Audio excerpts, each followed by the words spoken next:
겸손하면 쓰임 받는다. 겸손하면 쓰임 받는다라는 제목으로 하나님 말씀 전하겠습니다. 하나님이 각 사람에게 맞게 사명을 주십니다. 여러분, 오늘 우리도 하나님께 받은 사명이 있는 줄로 믿습니다. 그 사명을 잘 감당하는 게 성도의 본분이죠. 사명만 주시는 것이 아니라 하나님께서는 사명을 주시고 그 사명을 잘 감당할 능력도 함께 주십니다. 그러니까 우리 입장에서는 수월한 거죠. 이 아내들, 이 엄마들을 좀 예로 들으면 결혼 전에는요, 뭘 잘 못하다가도 결혼하고 나서 이제 아이를 낳으면 아이를 잘 돌보죠. 엄마로서의 사명을 감당할 능력도 하나님께서 주십니다. 저도요, 아이들 셋 키우면서 이 큰 볼일 본 기저귀는 잘 못 갈았어요. 냄새나고, 그죠? 안 그런가요? 잘 못 갈았습니다. 근데 아내는 다 잘해요. 잘하고 또 어머니의 그런 마음을 하나님이 주시니까 아이들하고 아빠보다도 더 이렇게 끈끈하게 연결이 되어 있는 것 같습니다. 그래서 저는 아이들이 아프면 이제 혹시라도 이제 밤에 막 기침을 하고 앓고 그러면 그 소리가 그렇게 힘들어요. 제 마음을 막 바늘로 콕콕 찌르는 것 같아요. 힘들어요. 너무 힘들어서 저는 이불과 베개를 가지고 옆방으로 가서 잡니다. 근데 아내는 이제 그 자리를 지키죠. 아버지는 방을 옮겨가도 아내는 그 자리를 지키면서 밤새도록 돌봅니다. 얼마 전에도 파라인플루엔자라고 열감기 있잖아요. 그게 한번 어린 아이들 휙 휩쓸고 지나갔는데 저는 몰랐는데 아내는 애 모습하고 이렇게 행동만 보더니 밤중에 열 있는 걸 딱 잡아내더라고요. 그래서 바로 빠르게 해열제도 먹이고, 이 하나님이 주신 은사입니다. 잘 감당할 수 있는 은사를 주시죠. 사명을 주시고요, 그 사명을 감당할 수 있는 은사를 주십니다. 저도요, 성도님들과 함께 강동 조용교회를 세워가면서 하나님께서 바꿔주신 마음이 있어요. 그 마음이 뭐냐면 책임감이에요. 그리고 기대하는 마음. 상황은 좀 어렵지만 제 안에는 늘 하나님의 역사하심을 기대하는 마음이 있습니다.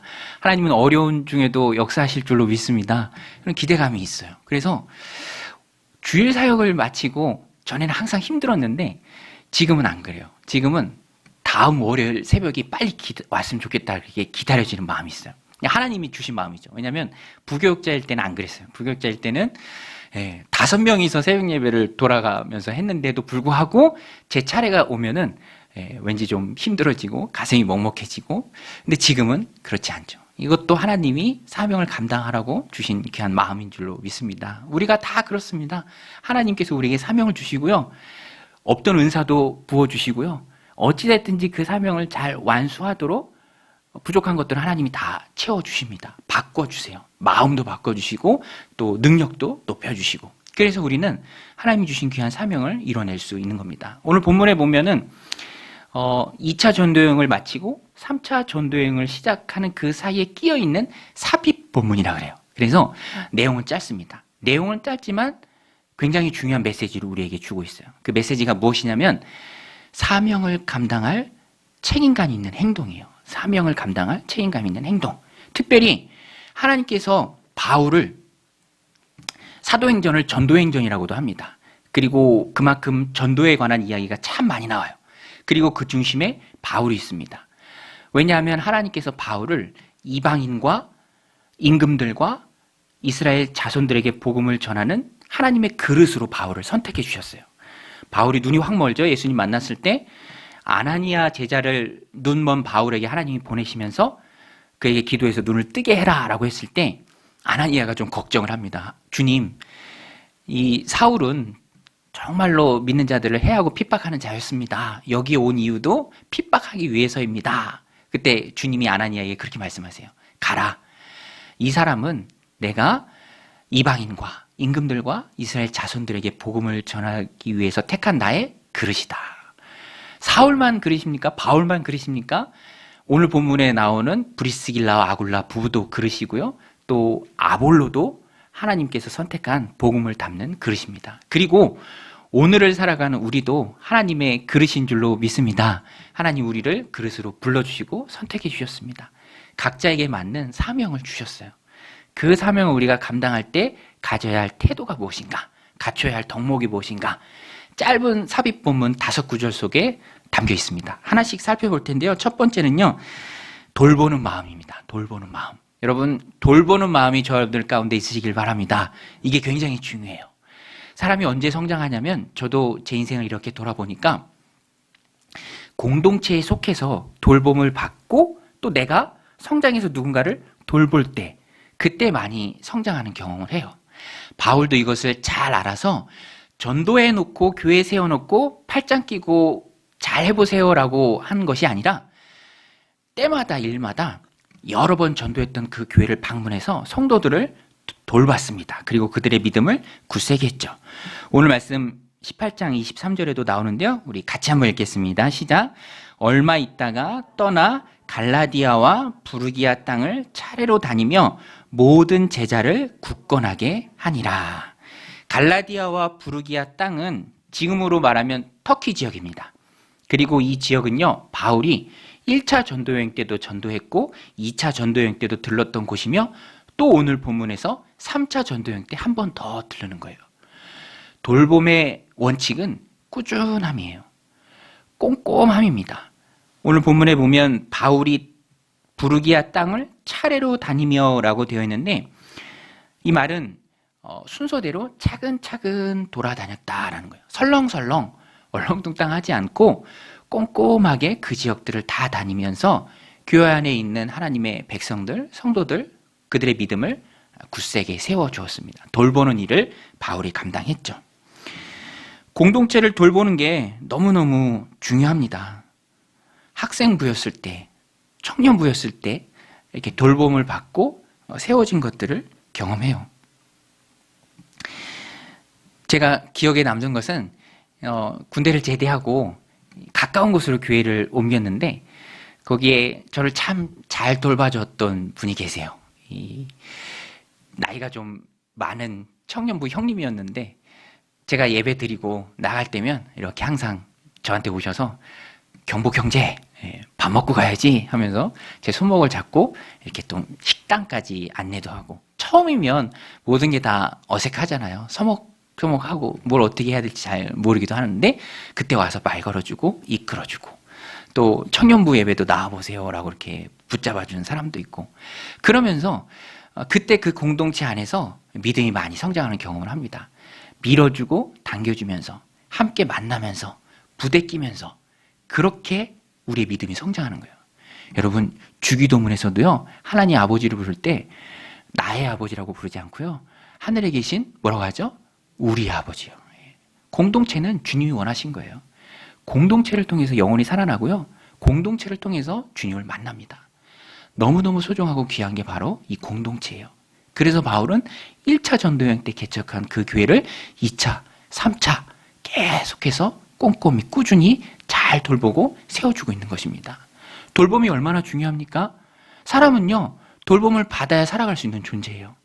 저희 집이 목장을 해서 어렸을 때 여러 번 봤는데 송아지는요, 너무 신기해요. 태어나자마자 걷습니다. 어머니 젖을 자기가 찾아요. 밤중에 새끼 나면은 나가 있으면 자기가 알아서 걸어 다녀요.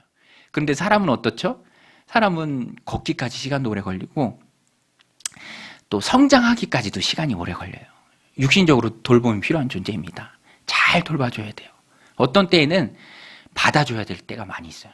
저희 집에도 사춘기 아이가 둘 있어요. 문을 그렇게 잠가요.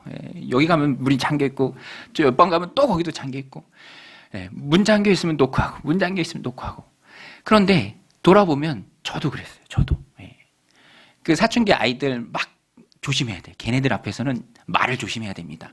약간 자기들 논리에 안 맞는 말을 하면은 불합리하다라고 생각되면 가만히 안 있습니다. 근데 그런 것을 보면서 어머니한테 감사한 마음이 들어요. 야, 우리 어머니도 이런 걸 다 참으셨구나. 부끄럽지만 저도 엄마 제 방에 들어오면은 나가라고 많이 했던 것 같아요. 그런데 어머니가 제 군대 있을 때 제가 나가라고 했던 그 방에서 저한테 편지를 쓰셨어요. 그러면서 그 내용에 너가 엄마 들어오면 그렇게 나가라고 했던 그 방에서 너한테 편지를 쓴다. 돌봄이죠. 양육을 받고 사랑으로 품어주고, 아이들이 짜증내도 부모는 받아주고. 또 저희 막내는 텀이 있어서 6살인데 얘는 참 돌봄의 손길이 많이 가죠. 지난주에는 아내가 새벽 예배 마치고 집에 갔는데 온 사방에 불이 켜져 있더래요. 아이가 일어났는데 엄마 없으니까 무서워서 불을 다 킨 거예요. 불 켜고 자고. 돌봄이 많이 필요한 아이들이죠. 사람만 그런가요? 우리의 육신만 그런 것이 아니라 우리의 영혼도 돌봄이 필요합니다. 영혼도. 보세요. 어떤 사람이 하나님의 강권적인 부르심 때문에 인생의 어느 시기에 주님 앞에 나옵니다. 회심해요. 거듭납니다. 중생이라고 하죠. 그러면 그때부터 영적인 나이는 1살이에요. 1살. 어려요. 육신적인 나이가 얼마나 됐든. 그래서 갓 태어난 영혼, 이제 다시 살아나는 영혼, 그리고 예수님을 담는 그 성숙을 향해서 자라가는 그 영혼이 자라도록, 성장하도록 누군가 옆에서 도와줘야 합니다. 우리가 그렇게 돌봄을 받고 컸고 또 우리가 누군가를 돌볼 수 있는 거죠. 바울이 그것을 잘했습니다. 여러분 한번 생각해 보세요. 여러분이 예수님을 믿고 거듭났죠. 영혼이 새로이 태어났습니다. 그때부터 자라가는 시기에 나는 어느 단계인가? 미성숙에서 성숙으로 자라가는 시간이 있습니다. 그 과정 가운데 돌봄이 필요해요. 영혼을 돌보는 하나님의 방법은 목양입니다. 다른 사람을 세워서 그 영혼을 세워주는 거예요. 내가 돌봄을 받아야 할 때도 있고요. 또는 하나님의 거룩한 부르심 가운데 바울처럼, 브리스길라 아굴라 부부처럼, 아볼로처럼, 저와 여러분들처럼 영혼을 또 돌봐야 될 때가 있습니다. 바울은 그것을 잘했어요. 바울이 가장 많이 애쓰고 힘쓰면서 돌봤던 교회가 어디죠? 바울의 마음을 참 많이 아프게 했던 교회, 바로 고린도 교회예요. 우리 지난주에 살펴봤던 말씀이죠. 그때 고린도 교회를 개척하고. 근데 이 고린도 교회는요, 미성숙한 사람들이 참 많이 있었어요. 어린아이와 같은 육신에 속한 일을 하는 사람, 시기와 분쟁이 있었고. 그래서 바울이 정말 열심히 돌봤습니다. 편지를 3번이나 보냈고요. 또 3번이나 찾아가기도 했습니다. 그들을 온 마음으로 품었어요. 그래서 전도여행 가운데 당했던 모든 고난, 그것보다 훨씬 더 바울의 마음 가운데 있었던 사람들이 바로 이 고린도 교회 교인들이었어요. 너희 중에 누가 약하면 내가 약해지지 않느냐? 너희 중에 누가 실족하면 내가 애타하지 않느냐? 모든 교회를 위해서 염려하는 마음이 바울 가운데 있었습니다. 돌보는 자의 마음이죠. 우리 고린도후서 11장 28절 29절인데 우리 같이 한번 읽겠습니다. 시작. 이 외의 일은 고사하고 아직도 날마다 내 속에 눌리는 일이 있으니 곧 모든 교회를 위하여 염려하는 것이라. 누가 약하면 내가 약하지 아니하며 누가 실족하게 되면 내가 애타하지 아니하더냐. 여러분 오늘 우리 10년 가운데 이런 하나님의 마음이 있으시길 축원합니다. 귀한 마음이죠. 저도 목회하면서 가장 감사한 것은 하나님의 마음을 아는 것입니다. 영혼을 사랑하는 것, 한 영혼 한 영혼을 귀히 볼 수 있는 것, 그 한 영혼이 주님 앞에 오랜만에 나오고 다시 회심하고 돌아오고, 그러면 우리 하나님의 마음이 얼마나 기쁘겠습니까? 그 하나님의 마음을 알 수 있는 것이 바로 공동체에서의 돌봄이죠. 나의 수고와 헌신을 통해서 어린 영혼들이 자라나는 거예요. 내가 그런 돌봄을 받았고 이제는 우리가 누군가를 도울 수 있는 것이죠. 공동체를 통해서 하나님의 마음으로 열심히 돌보는 저 여러분들이 다 되시기를 주님의 이름으로 축원드립니다. 두 번째로 믿음의 사람들이, 특별히 복음의 그릇으로 선택받은 사람들이 갖춰야 할 중요한 덕목은요, 겸손입니다. 겸손. 브리스길라와 아굴라, 아볼로의 모습을 통해서 우리가 알 수 있는데요, 이 부부도 또 아볼로도 정말로 겸손했어요. 특별히 아볼로는요, 알렉산드리아 출신이에요. 알렉산드리아가 어디입니까? 북아프리카 쪽, 이집트 쪽에 붙인 곳인데 BC 322년에 알렉산더 대왕을 기념해서 만든 도시예요. 그런 이름이 붙은 도시들이 여러 군데 있죠. 그런데 이 알렉산드리아는 정말로 학문의 도시입니다. 석학들이 있는 도시예요. 프톨레미 왕조 시대에 이곳에 파피루스가 가득한 커다란 도서관이 있었어요. 그래서 이곳은 학문의 중심지였고요. 특별히 흩어져 있는 유대인들을 디아스포라 유대인이라고 하죠. 그 디아스포라 유대인들이 이 학문의 중심지 역할을 했던 곳이 바로 알렉산드리아입니다. 그래서 지금도 누가 아이비 리그에서 공부했습니다, 뭐 이렇게 얘기하면은 참 공부를 많이 한 사람인가 보다라고 이렇게 알잖아요.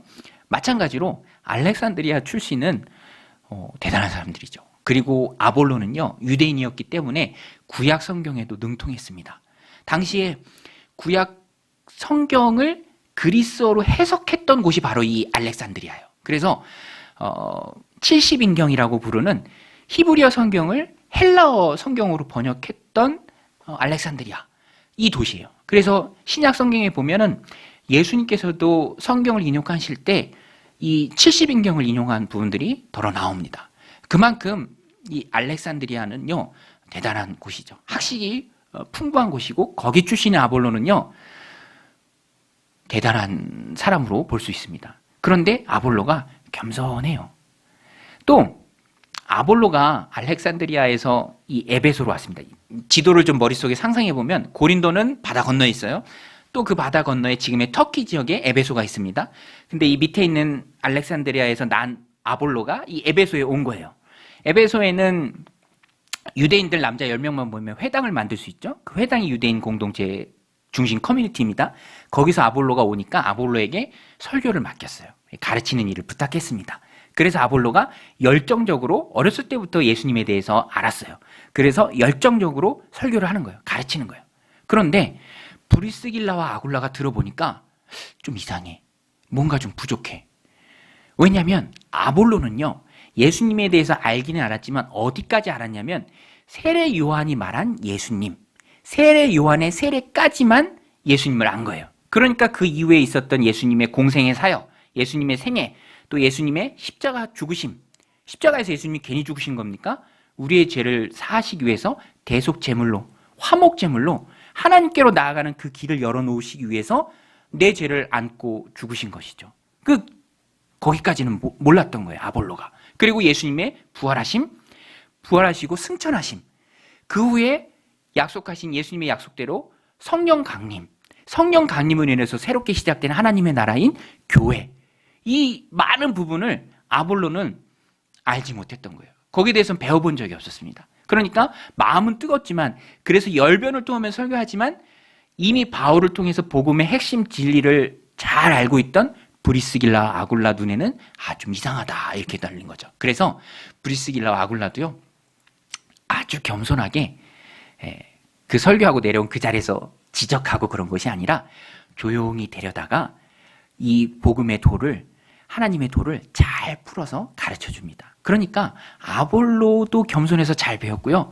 또 브리스길라와 아굴라도 그를 인정해 주면서, 여러분 제가 설교 마치고 내려갔는데 누군가 이 사람들 있는데 막 이렇게 얘기한다 그러면 어떻겠습니까? 그러니까 아볼로는 그런 것들을, 브리스길라 아굴라는 그런 예의를 잘 지키면서 했던 거예요. 오늘 말씀 보면 24절로 26절에 그 내용이 잘 나옵니다. 이것도 우리 같이 한번 읽겠습니다. 시작. 알렉산드리아에서 난 아볼로라 하는 유대인이 에베소에 이르니 이 사람은 언변이 좋고 성경에 능통한 자라.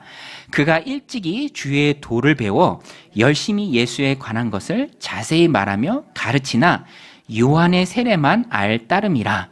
그가 회당에서 담대히 말하기 시작하거늘 브리스길라와 아굴라가 듣고 데려다가 하나님의 도를 더 정확하게 풀어 이르더라.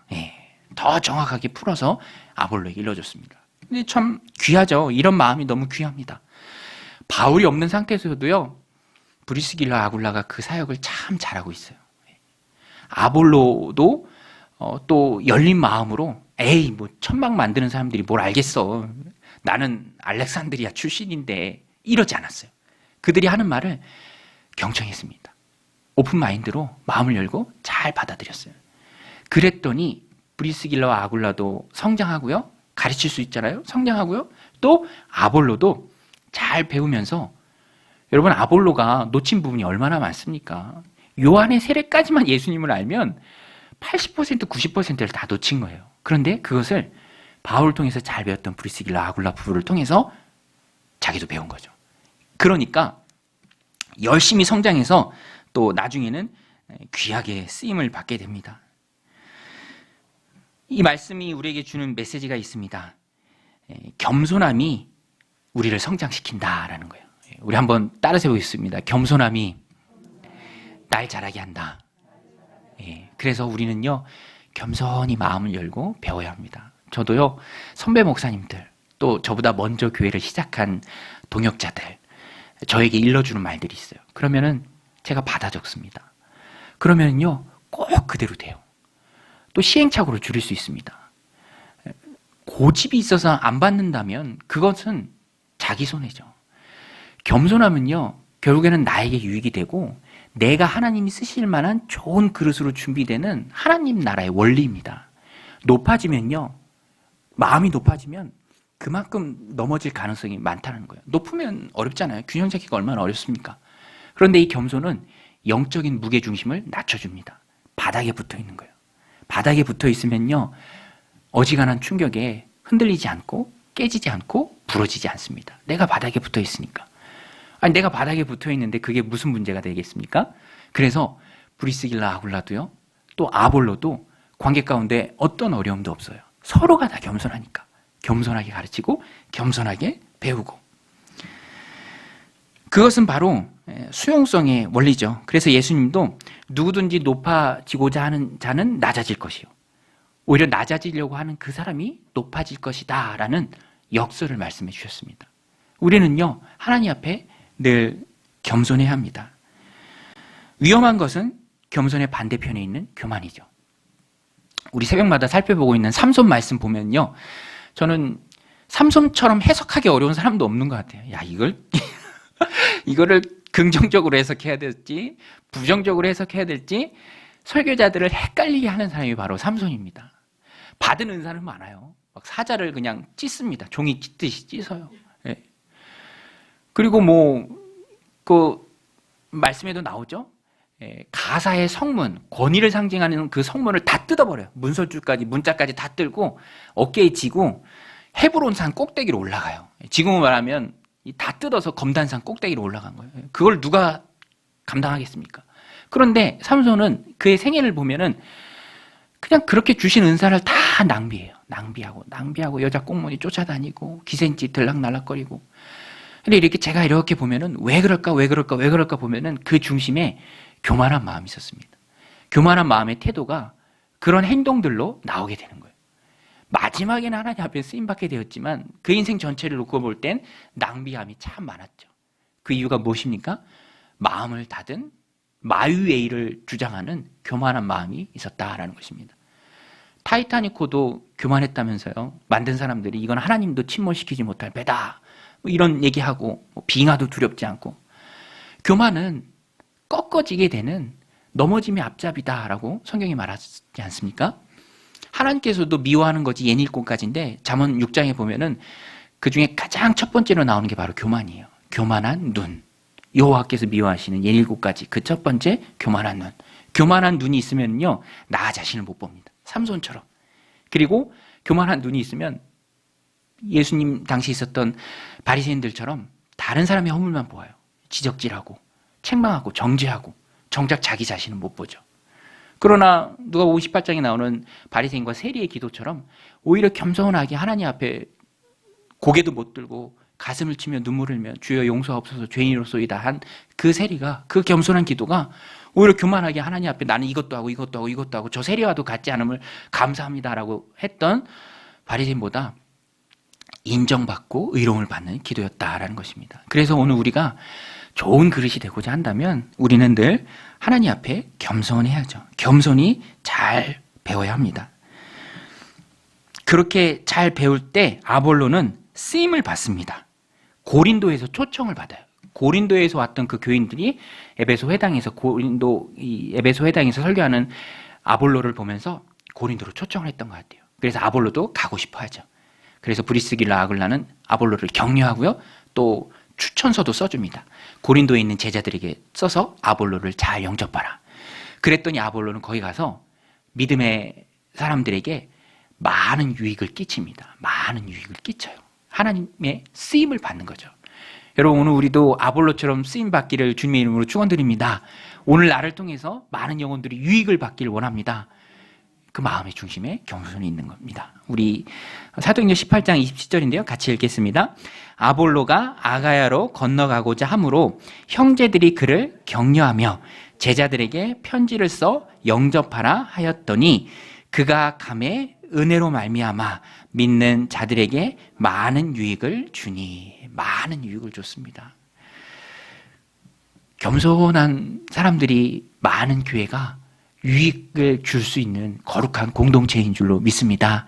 오늘 우리는 하나님 앞에서, 사람들 앞에서 우리 자신을 낮추고, 그런데 여러분 그거 아시죠? 우리가 낮추는 게 쉽지 않아요. 낮추는 게 쉽지 않습니다. 그래서 쉬운 방법은요, 남을 높이면 돼요. 남을 높이면 돼요. 오늘 성도님 이렇게 하면서 높이고 칭찬하면 자연적으로 나는 낮아지는 거예요. 그게 바로 겸손이죠. 서로 높이는 믿음의 공동체가 되기를 주님의 이름으로 간절히 축원드립니다. 세 번째 마지막 그릇으로 쓰임받는 복음의 전달자가 갖춰야 할 소중한 덕목은 성경을 힘있게 붙드는 겁니다. 성경을 힘있게 붙드는 것. 아볼로가 그곳에 가서 많은 사람들에게 유익을 끼칠 수 있었던 이유는 그의 성품의 겸손함도 있었지만, 성품은 어떤 분은 그렇게 정의해요. 칼집이라고 정의해요. 칼집. 칼과 칼집이 있습니다. 성품은 칼을 담는 소중한 칼집이에요. 칼집도 중요하죠. 막 휘둘르다가 실수로 베면 안 되잖아요. 그런데 칼집만큼 또 중요한 게 바로 칼이죠. 그런데 그 칼은 바로 하나님의 말씀이에요. 하나님의 말씀, 곧 성령의 검. 그래서 아볼로는요, 성품으로 인격적으로 좋은 칼집으로 공동체에 녹아들면서, 그러나 분명한 무기는 가지고 있었습니다. 그 무기가 무엇입니까? 바로 하나님의 말씀이죠. 성경입니다. 성경이 바로 하나님의 말씀이죠. 여러분, 이 성경이, 하나님 말씀이 믿는 자들의 귀한 무기인 줄로 믿습니다. 그래서 우리는요, 성경을 가지고 다녀야 돼요. 오늘 무기 가지고 오셨습니까? 비치용 무기도 많이 있으니까 성경을 늘 가까이 하고, 이 성경을 통해서 모든 진리가 성경에서 나오는 거죠. 개혁자들이 외쳤던 말이 무엇입니까? 오직 성경이죠. 오직 성경, 오직 말씀. 성경이 없는 자리에는 인간의 사상이 들어와요. 그래서 이상해집니다. 그러나 아볼로는 성경으로서 예수는 그리스도라고 힘있게 증언했고요, 그의 말에 반대하는 유대인들도 공중 앞에서 담대하게 제압할 수 있었습니다. 성령의 검, 말씀을 가지고 있었기 때문입니다. 우리 28절인데요. 같이 한번 읽겠습니다. 이는 성경으로서 예수는 그리스도라고 증언하여 공중 앞에서 힘있게 유대인의 말을 이기미러라. 할렐루야. 성경이 무기죠. 그래서 요절 암송할 때도 그렇게 말씀합니다. 암송된 요절, 하나님의 말씀은 실탄이다. 그런데 저도 많이 느낍니다. 때때로 어려움에 처하고 또 유혹을 맞닥뜨릴 때에도 내 안에 암송된 말씀, 내 안에 살아있는 그 말씀이 실탄처럼 그 모든 마귀의 유혹을 물리칠 수 있습니다. 예수님도 40일 굶주리고 시험 받으셨을 때 마귀가 유혹할 때 무엇으로 무찔렀습니까? 마귀의 유혹을 말씀으로 물찔렀죠. 이 돌들로 떡덩이가 되게 해서 먹게 하라라고 했을 때 예수님이 말씀으로 물리쳤습니다. 사람이 떡으로만 살 것이 아니요 하나님의 입으로 나오는 말씀으로 살 것이니라. 오늘 우리도 말씀을 붙들고 나아갈 때 상대적인 세상의 가치관 속에 함몰되어 있는 사람들을 그 하나님의 말씀으로 변화시키고 또 바꿀 수 있다라는 것입니다. 말씀이 없으면요 이상해집니다.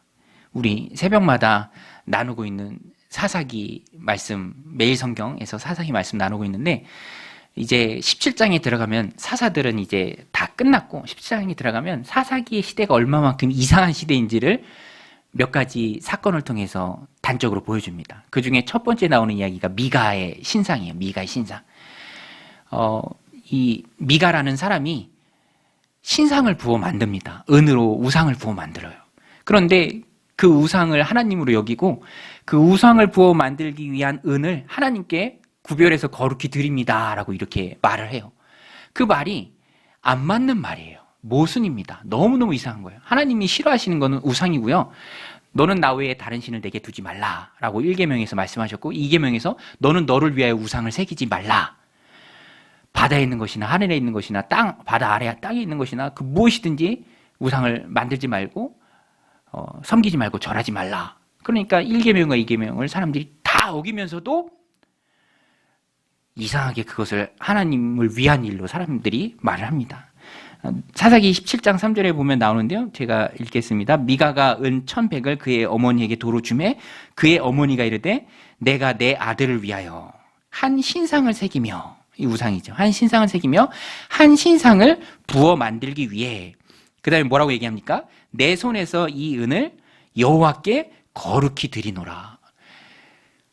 그런데 이거는 말이 안 맞죠. 그러므로 내가 이제 이 은을 내게 도로 주리라. 이 은으로 여호와께 거룩히 드려서 우상을 만들어라. 그건 말이 안 맞습니다. 하나님이 우상을 얼마나 싫어하시는데요. 그걸 하나님께 드릴 수 있겠습니까? 보신탕을 싫어하는 사람에게 보신탕 집에 데려가서 맛있게 드세요라고 말하면 그거는 대접하는 게 아니죠. 곤욕이죠. 똑같습니다. 사람들이 지식이 없어요. 성경 말씀이 희귀해졌습니다. 무엇을 하나님이 기뻐하시는지 절대적인 기준을 다 놓쳤습니다. 그 시대가 바로 사사기 시대라는 거예요. 저는 이 말씀을 보면서 토요일 새벽에도 말씀드렸는데 딱 그 이미지가 떠오르더라고요. 절대로 함께할 수 없는 것들이 같이 하는 그런 이 사사기 시대, 혼합주의, 여호와도 섬기고 우상도 섬기고 그걸 같이 짬뽕해서 혼합해서 섬기는 그 시대, 말씀이 없는 그 시대를 보면서 전에 기사 중에 봤던 이미지인데요. 그 좁은 집에요. 좁은 집에 싱크대가 있고 가스레인지가 있고 그 옆에 바로 변기가 있어요. 그런 집도 있다고 하더라고요. 그런데 아무리 좁아도 같이 있을 수 없는 게 한 공간에 같이 있는 건 이상한 거죠. 그런데 사사시대가 바로 그랬다라는 것입니다. 여러분, 오늘 우리도 우리 안에 말씀이 없어지면, 우리들 삶 가운데 말씀이 희귀해지면 내 죄성이 고개를 들고요. 또 인간적인 생각과 사상들이 그 자리를 채워서 이상하게 된다라는 것입니다. 그래서 우리는 언제든지 하나님의 말씀을 꼭 붙들고 있어야 합니다. 그래서 이 말씀을 우리들 삶 가운데 적용하면 말씀을 잘 배워야 한다라는 것입니다. 우리 한번 따라서 해볼게요. 말씀을 잘 배우자. 네, 할렐루야. 네. 그래서 나중에 코로나가 좀 지나면 우리 교회에서도 준비하고 있는 성경 공부가 있습니다. 그 성경 공부에 많이 등록하셔서 믿음과 신앙의 기초는 굳건한 말씀의 반석입니다. 거기에 뿌리를 내려야 내가 흔들리지 않아요. 이상한 이단이 와서 코에 걸면 코걸이, 귀에 걸면 귀걸이로 말을 해도 나는 그것을 분별해낼 수 있어요. 왜냐? 진리의 말씀이 내 안에 가득하기 때문에. 위조 감별사들이 훈련받을 때 위조 지폐를 연구하는 게 아니래요. 진짜 지폐를 연구한답니다. 진짜 지폐가 머릿속에 확 들어와 있으면 이상한 게 금방 보이는 거예요. 이상한 게 금방 보이는 거죠. 이상한 사람들이 말하는 이상한 사상은 진짜를 알고 있는 사람에게 금방 들어온 겁니다. 그래서 이단들을 많이 연구할 필요도 없는 것 같아요. 그냥 말씀에 충실하면, 말씀에 어긋난 건 다 잘못된 거죠. 말씀이 분명하니까 우리는 말씀을 꼭 붙들고 있어야죠. 그래서 예배 드린 거 중요합니다. 또 우리 구역이라고 하는, 목장이라고 하는 그런 소그룹 모임 중요해요. 예배 드리면서 의지가 다져져요. 여러분, 오늘 예배 드리는 걸 통해서 우리의 의지가 다져질 줄로 믿습니다. 잘 돌보겠다, 겸손하겠다, 또 말씀 공부하겠다라는 의지가 불끈불끈 솟는 거예요. 예배를 통해서 그 의지를 담는 거예요. 그리고 모임을 통해서 지난주에 있었던 어려운 일들, 내가 지금 당면한 슬픈 일들, 내 문제들, 기도 제목들 나누면서 감정의 터치를 받아요. 상한 내 마음을 감싸고 위로해 주시는 하나님의 손길을 느낄 수 있습니다. 그렇게 의지, 또 정적인 것, 그리고 중요한 게 지적인 것도 같이 채워줘야 돼요. 우리 사람은 지정의가 있어서 어느 한 부분에만 치우치면 안 됩니다. 골고루 균형 있게 가야 돼요. 그것이 바로 성경 공부죠. 아볼로는 말씀에 충실했습니다. 날카로운 성령의 검이 있었어요. 십년 골수를 쪼개는 예리한 검이, 말씀이 아볼로 손에 들려져 있었습니다. 그리고 그 말씀을 들고 나갔을 때, 고린도에서 사역했을 때 많은 사람들에게 좋은 유익을 끼칠 수 있었습니다. 오늘 우리도 그래서 열심히 말씀을 배워야 합니다. 호세아는 내 백성이 지식이 없어서 망한다라고 했고요. 또 베레아의 교인들은 말씀이 그런지 안 그런지 잘 상고했을 때 그들이 또 아름답게 성장할 수 있었습니다.